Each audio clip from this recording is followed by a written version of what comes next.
पूरा किसी को इंसान भगवान ने ऐसा बना रखा है कि उसको लोग कहते हैं यू वेरी गुड लुकिंग, और किसी को ऐसा लगता है कि वो अपने आप को शीशे में नहीं देख पाता, मुझे लगता है कि भगवान ने मुझे ऐसा क्यों बनाया। सो ये सारे सवाल जो थे बहुत अर्ली एज से चीज़ें थी दिमाग में, इसीलिए वो सच जानने की इच्छा थी कि ये क्या ये what is this universe all about, ये ज़िंदगी क्या है, इंसान क्या है, मरने के बाद कहाँ जाते हैं, और कहाँ। सो दिस रियलिटी बहुत सारे साइकोथेरेपिस्ट हैं, बहुत सारे साइको डॉक्टर्स हैं जो बेसिकली साइकी स्टडी करते हैं, और उन सेशंस लेने बहुत उनके पास जो मैक्सिमम लोग आ रहे हैं वो सक्सेसफुल कैटेगरी के लोग ही हैं, बिकॉज वो ओपनली ये डिस्कस नहीं कर पाते कि मुझे ऐसी प्रॉब्लम हो रही है। हमने बहुत सारे सेलिब्रिटीज़ के बारे में सुना है कि वो डिप्रेशन में चले गए। तो उनका क्या रोल है लाइफ को फुलफिल करने में?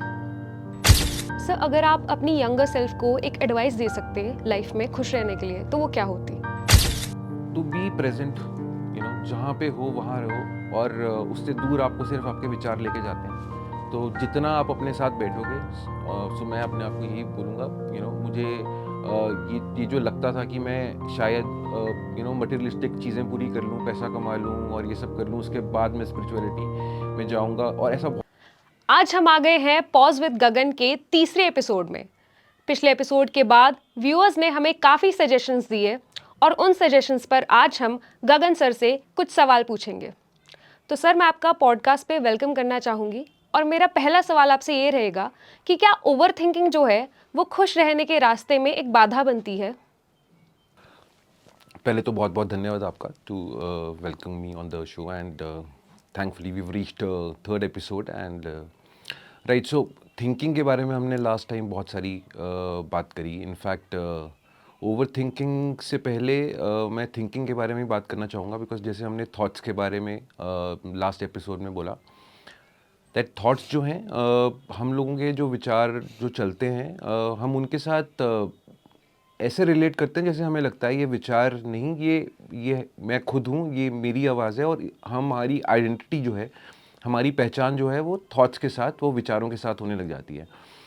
तो डेफिनेटली ओवर थिंकिंग, तो आई थिंक उसको मैं साइड में रख के अगर बात करूँ, खाली थिंकिंग की बात भी करूँ, तो थिंकिंग डेफिनेटली हमारी हैप्पीनेस के बीच में एक बहुत बड़ी बाधा है, एक बहुत बड़ी रुकावट है। बिकॉज थॉट्स का मतलब ही ये है कि हम प्रेजेंट में नहीं हैं, हम करंट सिचुएशन में नहीं हैं, हम पास्ट में या फ्यूचर में हैं। बिकॉज थॉट्स जो हैं वो सिर्फ हमें पास्ट में लेके जा सकते हैं या हमें फ्यूचर की बात कर सकते हैं। और जब तक हम प्रेजेंट में नहीं हैं तब तक हम खुश जो हैं वो फीलिंग हम एक्सपीरियंस नहीं कर सकते। और खुशी, इनफैक्ट शायद मैंने मिस कर दिया लास्ट 2 एपिसोड्स में ये डिस्कस करना, दैट खुशी बहुत हंसना और नाचना, गाना सेलिब्रेट करना, that is not the only form of खुशी। खुशी जो एक्चुअल खुशी होती है इज़ अ डीप सेंस, जब अंदर से हम बहुत ही संतुष्ट, बहुत ही कंटेंट और बहुत ही सुकून में खुद को पाते हैं। तो I think that is what real happiness is. So असली खुशी वही है, और उसके अंदर विचार डेफिनेटली बहुत बड़ी रुकावट है, बहुत बड़ी रुकावट है। सर, जैसे आप यंग थे एक टाइम पे, आप भी, तो उसके कंपैरिजन में अब आपके लिए खुशी का क्या मतलब है जीवन में? सो पहली बात तो आई थिंक मैं अभी भी यंग हूँ, so I think that is very important to mention. Okay, anyway, so of course normally भी जैसे बात करते हैं, the from 30s to 40s जब इंसान ट्रांजिट करता है 30 से 40 साल की उम्र, तो ऑब्वियसली बहुत सारे चेंजेस आने शुरू होते हैं। बहुत जो खून गर्म होता है, बहुत ही पैशन से इंसान, एनर्जी, फिजिकली बहुत एनर्जी होती है, बहुत एम्बिशंस होते हैं, विजन्स होते हैं इंसान के, बट धीरे धीरे वो रियलिटी एक्सेप्ट होनी शुरू हो जाती है। बाय द टाइम यू 30 से 40s में आप जाते हो, आपको बहुत सारी चीज़ों का ये उसको फॉर्म ऑफ मैच्योरिटी बोलते हैं लोग। But I really feel so basically it is like आपको ये तो समझ में आना शुरू हो जाता है कि जो हो रहा है, जो होना है, वो होके रहेगा। जैसे हमने फर्स्ट एपिसोड में भी बात करी थी कि उसको चाहे हम कुछ भी बोलें, सो जैसा होना है, एक पत्ता भी उसकी मर्ज़ी के बिना नहीं हिलता। तो ये वाली जो बात है ये बिल्कुल सही है, और इसका एक्सपीरियंस इंसान को 30 से 40 साल की उम्र में, बिकॉज बाय द टाइम आप रिलेशनशिप एक्सपीरियंस करना शुरू कर चुके होते हो, या of course from parents to now life partner, career में आप एक लेवल पे आ जाते हो, लाइफ में फिजिकली आपको समझ में आना शुरू हो जाता है that your body has started developing certain elements या कुछ चीज़ें, तो धीरे धीरे आप एक्सेप्ट करना शुरू कर देते हो कि लाइफ यही है, दिस इज़ व्हाट इसी को जीना है, and that's maturity comes in. मेरे लिए स्पेसिफिकली ये कोई चेंज 30s 40s वाला या 20s 30s वाला कंपैरिजन जैसे आपने बोला, वो डेफिनेटली नहीं है, बिकॉज मेरे लिए अंदर काफ़ी अर्ली एज से ये एक सवाल थे, जैसे मैंने पहले भी कहा कि भगवान कौन है, किस्मत क्या है, क्यों एक इंसान बहुत ही अमीर घर में पैदा होता है, क्यों एक इंसान गरीब घर में, किसको पूरा किसी को इंसान भगवान ने ऐसा बना रखा है कि उसको लोग कहते हैं यू वेरी गुड लुकिंग, और किसी को ऐसा लगता है कि वो अपने आप को शीशे में नहीं देख पाता, मुझे लगता है कि भगवान ने मुझे ऐसा क्यों बनाया। सो ये सारे सवाल जो थे बहुत अर्ली एज से चीज़ें थी दिमाग में, इसीलिए वो सच जानने की इच्छा थी कि ये क्या ये what is this universe all about, ये ज़िंदगी क्या है, इंसान क्या है, मरने के बाद कहाँ जाते हैं, और कहाँ। So this reality was always being introspected, हमेशा दिमाग में ये था कि ये सच जानूँ। सो अब for me I would say I have not reach that state, जो मैंने पहले भी कहा कि एक इंसान की एक अवस्था ऐसी ज़रूर है जहाँ पे इंसान हमेशा खुश रह सकता है 24/7।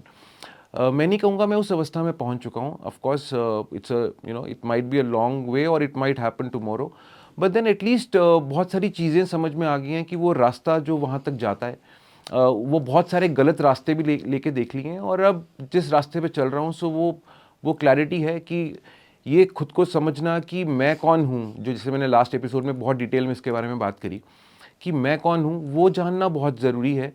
और क्योंकि हम विचारों के साथ खुद को इतना रिलेट करते हैं कि हमें लगता है ये आवाज़ जो चल रही है हमारे अंदर, पहले तो बहुत लोगों को ये समझ भी नहीं आता कि हमारे अंदर ये आवाज़ चल रही है, उनको लगता है शायद ये मैं ही हूँ जो सारा दिन अपने आप बात प्लानिंग चल रही है, अभी ये करना है, कल ये करना है, परसों ये करना है, ऐसा हुआ, रिलेशनशिप में मैं दुखी हूँ। सो ये सारे थॉट्स हैं, सो इनफैक्ट ऐसे थॉट्स को सो बेसिकली जैसे कोई इंसान कहता है मैं दुखी हूँ, राइट, सो अब मैं दुखी हूँ या मुझे दुख फील हो रहा है, ये दो डिफरेंट सेंटेंस है। मैं दुखी हूँ मतलब मैंने अपने आप को दुख समझ लिया उस मोमेंट में, मैं क्योंकि मेरी जो आइडेंटिटी है, मेरी पहचान उस टाइम ये हो गई कि मैं जो इंसान हूँ वो दुखी इंसान हूँ, राइट। और दूसरा स्टेटमेंट कि मुझे दुख फील हो रहा है, सो बेसिकली एक डिस्टेंस है कि एक मैं हूँ और एक दुख फील हो रहा है, जो शायद आधा घंटा पहले नहीं फील हो रहा था और शायद 15 मिनट बाद नहीं फील होगा। So basically that change so ये इस बात को और डीप हम समझेंगे तो you can relate, right. So for me, so basically मेरे लिए कुछ खास change as such because of age doesn't has come, but it was always that curiosity, हमेशा बचपन से ये था कि जानना है कि सच क्या है। So that worked for me. Sir, आप अपने 20s और 30s में ऐसा क्या चेस करते थे जिसे आप अपनी लाइफ में करंटली इतना इम्पोर्टेंस नहीं देते हैं? मुझे एक्चुअली में एक दिमाग में ये काफ़ी ज़्यादा एक टाइम पे 30s में आई फेल्ट कि इनफैक्ट 20s लेट 20s के अंदर ही ऐसा फील होना शुरू हो गया था कि मुझे एक लेवल पे बिकॉज ये सवाल जो मैंने आपको बताया ये मुझे बहुत बॉदर करते थे, ये सच जानने वाले। सो बेसिकली मुझे ऐसा लगता था कि यार मैं बहुत काम कर लूँ, बहुत पैसा बना लूँ और एक लेवल पे जाके इतना पैसा हो कि मुझे पैसे के लिए काम ना करना पड़े, और then I can get into spirituality और मैं पूरा ध्यान अपना इन चीज़ों को जानने में लगा सकता हूँ। सो बट वो रियलिटी कुछ और ही थी, राइट। सो मैंने आई वर्क वेरी हार्ड, बहुत अप भी देखा, फिर बहुत लो भी देखा, तो बहुत सारी फेजेस देखे। So I think I don't chase for plans. तो आपने जैसे बोला कि 20-30s में, तो 20-30s में प्लान चेज कर रहा था कि मैं ये करूँगा, ऐसी ऐसा घर होगा, ऐसी जगह पे होगा, इतना पैसा होगा तो मैं फिर स्पिरिचुअलिटी में जा सकूँगा। फिर ये अभी I think it is more about being in present, so and zero planning कि क्या होने वाला है। तो उस पाथ पे हूँ कि जहाँ पे वो प्लानिंग, बिकॉज जब प्लान है ही उसी का, जब चलना मास्टर प्लान भगवान का या उस एनर्जी का है, तो क्यों हम उसके लिए भाग रहे हैं कि शायद पैसे के थ्रू, शायद रिलेशनशिप के थ्रू, शायद बड़े घर के थ्रू, शायद बड़ी गाड़ी के थ्रू, तो that has actually gone away. Of course survival important है, बट आप दुनिया में रहते हो, you need money, you need a car, you need a house, you need things, but then वो लेवल ऑफ अटैचमेंट और वो लेवल ऑफ एस्पिरेशन की मुझे वो चाहिए, that has gone away, that has faded away. Sir, क्या कोई इंसान जीवन में सक्सेसफुल होकर भी खुश नहीं हो सकता? ऐसा तो बहुत नेचुरल है और बहुत ज़्यादा है। इनफैक्ट ये चीज़ बहुत बाहर नहीं आ पाती, because by the time a person become successful, जब वो सक्सेसफुल इंसान बन जाता है तो उसको ये भी दिखाना आ जाता है कि मैं खुश हूँ। सो लाइक मैंने से लास्ट टाइम हमने बात करी थी कि खुश होना और खुश दिखना, ये दोनों बहुत अलग चीज़ें हैं। तो इंसान जब सक्सेसफुल होता है, कामयाब हो जाता है, तो उसको ये दिखाना आ जाता है कि मैं खुश हूँ। बट बहुत सारे सक्सेसफुल लोग जब अंदर से वो जो फील करते हैं, वो शायद बहुत दुनिया को नहीं समझ में आता। हमें फेम सक्सेस देख के लगता है कि ये इंसान के पास पैसा है, इसको एवरीवन लव्स हिम, तो इसके पास शायद बहुत खुशी होगी। बट ऐसा डेफिनेटली नहीं है, बिकॉज जैसे मैंने पहले भी डिस्कस किया था कि जिसके पास पैसा और फेम नहीं है, शायद उसको एक होप है कि मेरे पास पैसा और फेम आएगा तो मैं खुश हो जाऊंगा। लेकिन जो इंसान वहाँ पहुँच जाता है, उसका वो भ्रम जो है, वो इल्यूजन जो है, वो उसको दिख जाती है कि मैं कुछ और चीज़ कर रहा हूँ। तो अभी बहुत सारे, जैसे हमने लास्ट टाइम भी बोला था, बहुत सारे साइकोथेरेपिस्ट हैं, बहुत सारे साइको डॉक्टर्स हैं जो बेसिकली साइकी स्टडी करते हैं, और उन सेशंस लेने बहुत, उनके पास जो मैक्सिमम लोग आ रहे हैं वो सक्सेसफुल कैटेगरी के लोग ही हैं। बिकॉज वो ओपनली ये डिस्कस नहीं कर पाते कि मुझे ऐसी प्रॉब्लम हो रही है। हमने बहुत सारे सेलिब्रिटीज़ के बारे में सुना है कि वो डिप्रेशन में चले गए, वो इश्यूज। सो बेसिकली जब आप वो सब चीज़ें जो आप सोचते हो कि मुझे ये सब मिल जाए तो मैं खुश हो जाऊं, तो एटलीस्ट आप एक पर्पस पे जी रहे होते हो। लेकिन कामयाब इंसान को वो सब कुछ मिल गया, तो उसको ये समझ ही नहीं आता कि मैं और क्या ऐसा कर लूँ कि मैं खुश हो जाऊँ। फिर वहाँ पे वो जो एक्चुअल में सही पाथ पे जाने की कोशिश करते हैं, उनको ये समझ में आता है कि इन सब चीज़ों से खुशी आने वाली नहीं है। सर, आप अपने लाइफ की उन फेजेस से कैसे डील करते हैं जब आप खुद जीवन में खुश नहीं होते हैं? अगेन मैंने जैसे पहले कहा कि इट इज़ मोर, आपको ये समझना बहुत ज़रूरी है कि खुश और दुख है क्या, इट दीज आर स्टेट्स। तो जब मैं जब मेरे साथ कोई ऐसी सिचुएशन होती है जो मोमेंटली मुझे ऐसा फील होता है कि अरे ऐसा हो गया, और and then I start feeling the that feeling कि यार ऐसा क्यों हो गया, या फिर मेरे साथ ही ऐसा क्यों हो रहा है, all these the normal things that happens. तो मैं उसको पहले की तरह, या मैं ऐसा नहीं कहता कि चलो जैसा हो रहा है वैसे ही, ऐसा ही होना चाहिए, ऐसा ही होना होगा, या फिर नीचे वालों को देखो, उनसे तो बेटर हूँ, ऊपर मत देखो, या फिर चलो कोई बात नहीं, शायद आज नहीं मिलेगा मुझे, कल तो मिलेगा। तो ये सारे भी एक इल्यूजन्स हैं, इस पर हम अलग से बात करेंगे। But I think it is, अब मेरे लिए इट इज़ मोर अबाउट कि सिचुएशन आई, दुख है, उसको ये समझना कि ये दुख की फीलिंग आई है और ये निकल जाएगी। जैसे मैंने कहा, मैं दुखी नहीं हूँ, सो मुझे दुख फील हो रहा है, जो शायद थोड़ी देर पहले नहीं हो रहा था और थोड़ी देर बाद नहीं होगा। जब आपको ये अंडरस्टैंडिंग क्लियर होती है, तो धीरे धीरे वो आपको वो जो इम्पैक्ट है उस सिचुएशन का, वो कम होना शुरू हो जाता है। सर, जैसे फैमिली होती है और रिलेशनशिप्स होते हैं, तो उनका क्या रोल है लाइफ को फुलफिल करने में? देखो, ये फैमिली रिलेशनशिप्स, या कोई भी, लेट्स से फ्रेंडशिप हो गया, या लाइफ पार्टनर की बात करें, या सबसे पहला रिलेशनशिप जो हमारी ज़िंदगी में जब हम पैदा होते हैं, इज़ पेरेंट्स, राइट। बट अगर हम एक्चुअली में आज रिलेशनशिप पे बात करें, तो मेजरली लोग बात करते हैं लाइफ पार्टनर्स के बारे में, बिकॉज जो कॉन्फ्लिक्ट्स हैं वो मेजरली रिलेशनशिप में वहाँ पे आ रहे हैं, जहाँ पे हमें डाइवोर्स रेट्स बहुत बढ़ गए हैं। और सो रिलेशनशिप में आज की डेट में क्यों ये चीज़ें ज़्यादा हो रही हैं, इज़ बिकॉज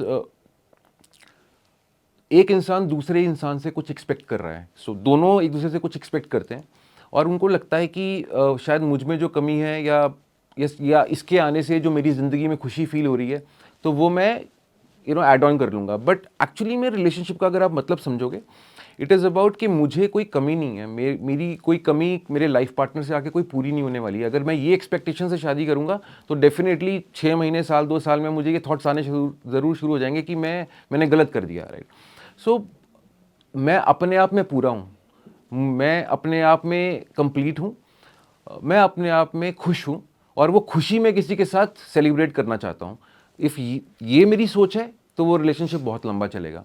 बट अगर मेरी ये सोच है कि मैं उससे कुछ निकाल लूँ, जिससे मुझे खुशी मिले, मुझे उससे मेरे लाइफ पार्टनर से कुछ ऐसा मिले, अगर इस एक्सपेक्टेशन से, और ये बहुत ज़्यादा हो गया आज की डेट में, इनफैक्ट हम एक्सपेक्टेशन से भरे होते हैं। मेल ऑल्सो फील्स कि मुझे लड़की से ये चीज़ें एक्सपेक्टेड हैं, और लड़की को भी there lot of things from both the sides that are expecting, और वो एक्सपेक्टेशंस फुलफिल हो ही नहीं सकती, बिकॉज एक्सपेक्टेशंस इज अनहैप्पीनेस। जी सर। सर, अगर आप अपनी यंगर सेल्फ को एक एडवाइस दे सकते लाइफ में खुश रहने के लिए, तो वो क्या होती? टू बी प्रेजेंट, जहाँ पे हो वहाँ रहो, और उससे दूर आपको सिर्फ आपके विचार लेके जाते हैं। तो जितना आप अपने साथ बैठोगे, सो मैं अपने आप को यही बोलूँगा, मुझे ये जो लगता था कि मैं शायद मटेरियलिस्टिक चीज़ें पूरी कर लूँ, पैसा कमा लूँ और ये सब कर लूँ, उसके बाद मैं स्पिरिचुअलिटी में जाऊँगा, और ऐसा बहुत लोग सोचते हैं, है ना, कि एक टाइम आएगा। सो वो चीज़ बहुत बड़ा भ्रम है, बिकॉज स्पिरिचुअलिटी कोई अलग से एक चैप्टर नहीं है लाइफ का। अगर हम इसको ही नहीं समझ पाए तो हम ज़िंदगी में खुशी को हमेशा चेज़ ही करते रह जाएंगे, उसी को ढूंढते रह जाएंगे। Thank you so much sir, हमें अपना वैल्यूएबल टाइम देने के लिए आज, और इतने रिसोर्सफुल चीज़ें हमारे साथ शेयर करने के लिए।